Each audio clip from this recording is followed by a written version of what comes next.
It, oh my man, stop rocking. Calm, calm.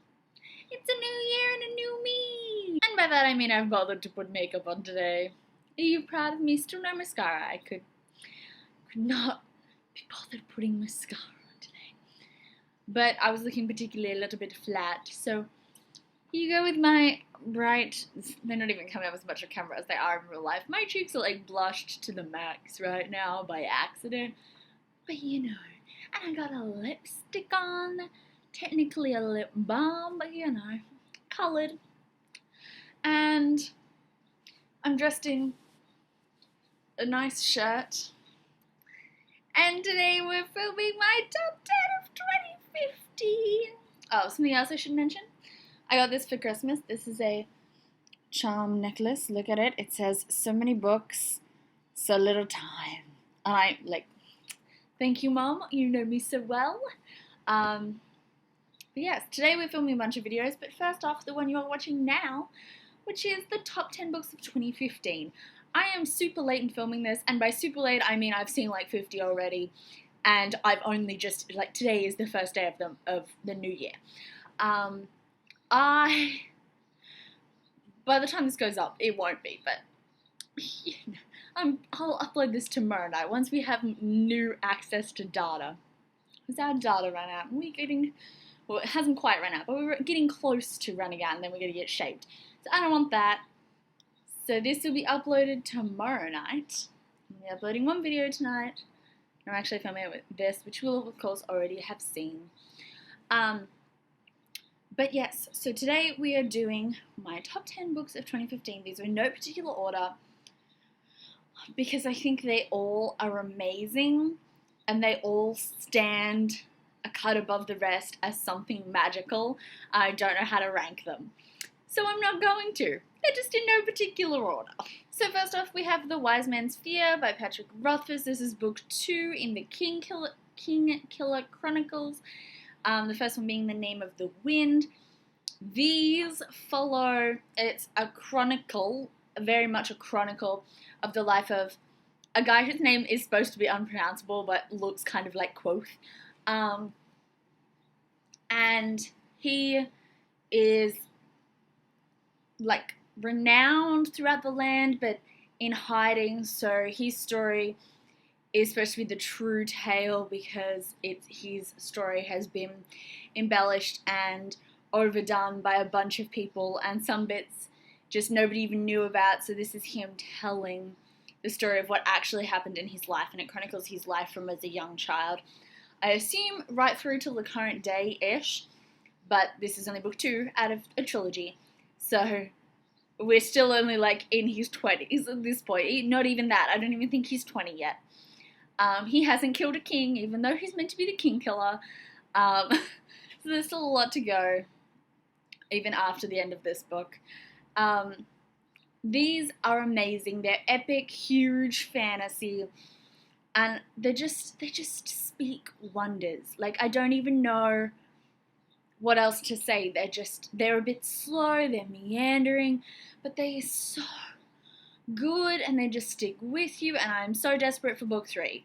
If it does not get released this year, I'm gonna cry, but who actually knows?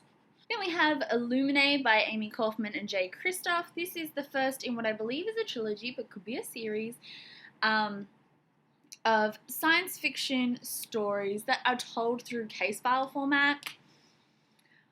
Oh my god, I'm a sucker for a creative storytelling technique, and everyone has been loving this book. Like, some people don't have it on their top books, but like, they've raved about it in their reviews and wrap-ups. So this is, I just burped, I apologize.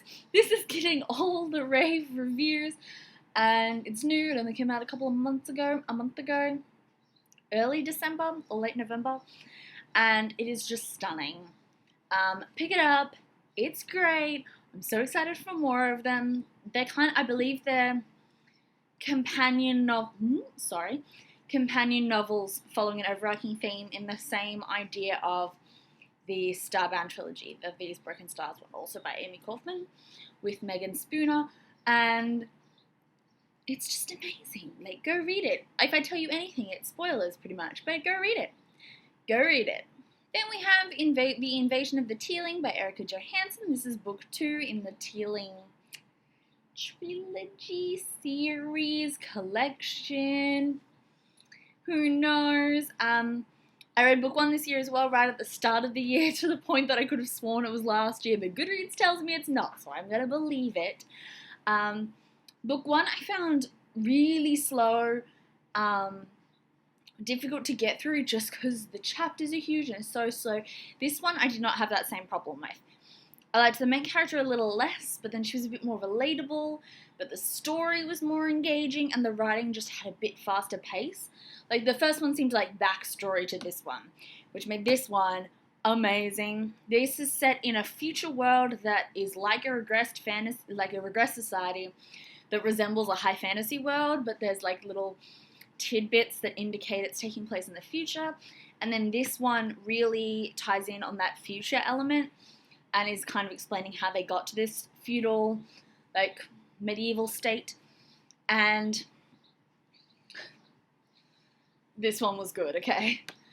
Go read this series. They're amazing. These covers are gorgeous. The American ones are also gorgeous, but this is gorgeous.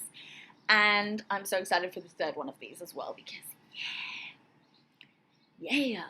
And then apparently we're on a fantasy kick because 2 out of the 3 we've already mentioned are fantasy, and here is a third fantasy, which is Uprooted by Naomi Novik.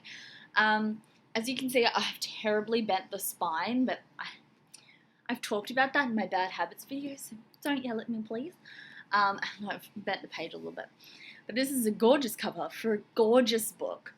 Another slow build fantasy, but I think I like slow build fantasy. Obviously, because maybe I just like fantasy, because nearly every fantasy book, like adult fantasy or mainly adult fantasy book that I've read, has been up there in these tops. And this one is no exception. This follows a town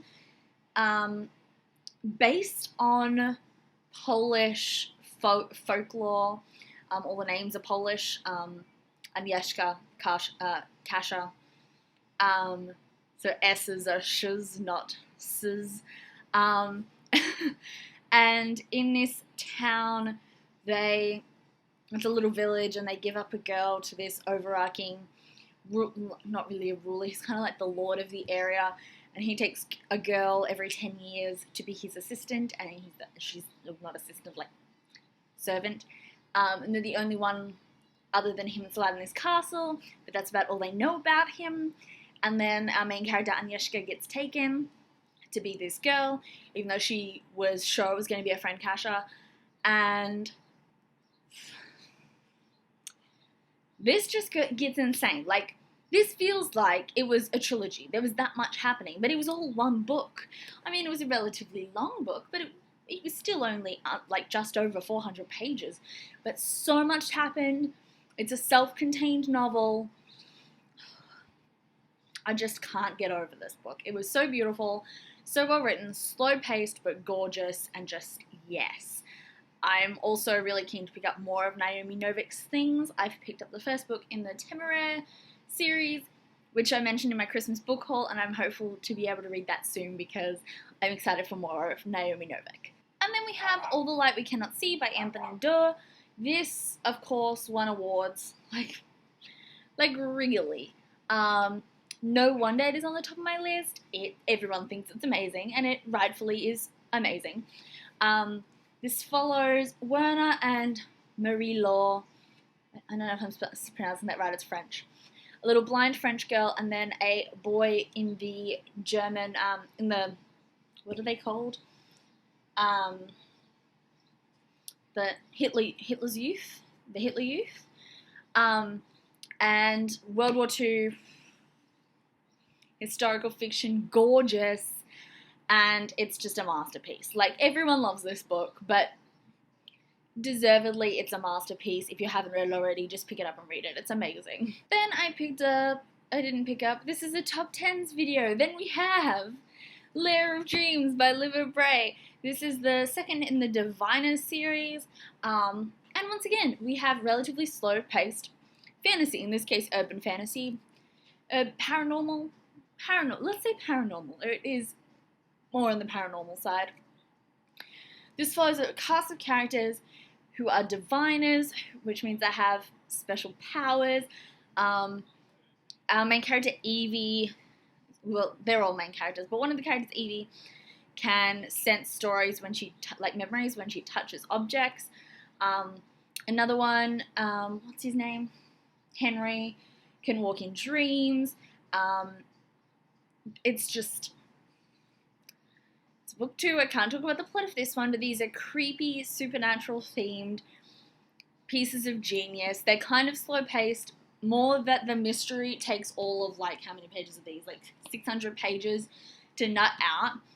But every scene feels like things are happening and important things are happening. And this was like a 3 year long wait, something ridiculous like that for this book, but it was so worth it. And I can't wait for the next Diviners novel because these are amazing. If you haven't checked them out already, go check it out. They're gorgeous. I particularly like these covers, these UK covers, and they still match, unlike the American covers. But you know, love. 10 out of 10 love. Definitely recommend that.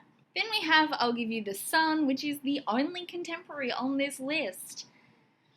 Oh, but man, does it pack a punch. This is so, so good. This follows 2 characters. What are their names again? I read this so much earlier in the year. Noah and what is the girl's name? Jude. And following through 2 different timelines. Noah's a reclusive artist, and Jude is trying to deal with her mother's death. And I bought this on Witty Novels recommendation because she raved about it, and then I just had to pick it up because tears. It was amazing. Go read it. I don't love contemporary all that often. I'm relatively fickle when it comes to contemporary, but this was gorgeous, as was The Skies Everywhere, also by Jenny Nelson. Definitely recommend.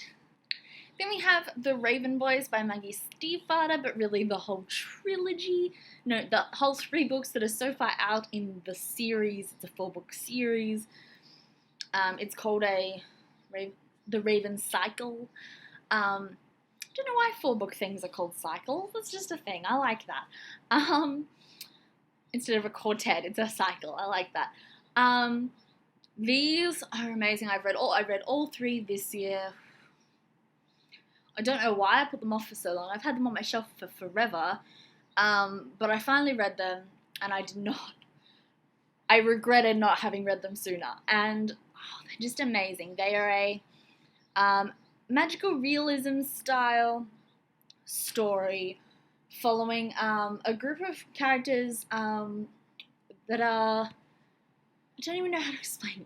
They're searching for a missing king that's said to have been in like a sleep state for thousands of years, a Welsh king, and he's supposed to bring magical stuff and grant a wish, I believe.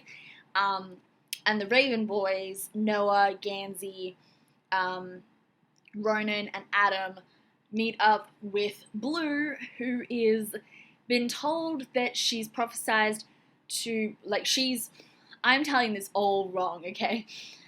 Blue comes from a family of clairvoyants, but she's not psychic, and she's been told by her family that if she kisses her true love, they will die. And then she finds out that Gansey, one of the Raven Boys, is set to die within the next year. And mystery. And, I care so much. All the characters, all 4 boys plus Blue, are main characters with vibrant voices. The surrounding cast, the families, the family interaction, all of it just blows you away. This is a series about people set on this backdrop. And I just, yes, so good. Read these, if you haven't already. And then we have The Lies of Lockemora by Scott Lynch. This is the first book in a, 12, 8, crazy amount of book series called the Gentleman Bastards sequence. How do I even describe this? This is about Lockemora, who is a thief in this fantasy world. He's like a proper con man thief running big cons, and it's just great. I love that this resolved itself really well. Well, kind of love-hate, because if it hadn't, I probably would have picked up the second one a lot sooner. But at the moment, I haven't picked up the second one, but I intend to this year. But this was just amazing. High stories are my fave, which means Lockemora is my fave, and the fantasy world is just really rich, kind of based on Venice, and just love. You can tell I really like fantasy, can't you? Why don't I read more fantasy? It's because they're big, and big scares me. I need to read more fantasy. And finally, we have Night Film by Marisha Pessl. This is a psychological thriller, horror, crazy ride of a book. It has an app that goes with it that you can scan symbols in the book, and it gives you access to bonus material. It's also told kind of in case file format. There's chapters, but then there's also like email bits and all that kind of stuff, which is why I originally picked it up, because as I said earlier with Illuminated, interesting story formats intrigue me and make me want to read them. But this was amazing. This screws with your head. This leaves you being like, what? And I read it so quickly for the size of it. It's like, what?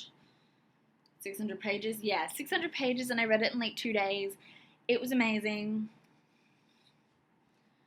If you don't like psychological thrillers, try this one, because I think you'll like it. It's good.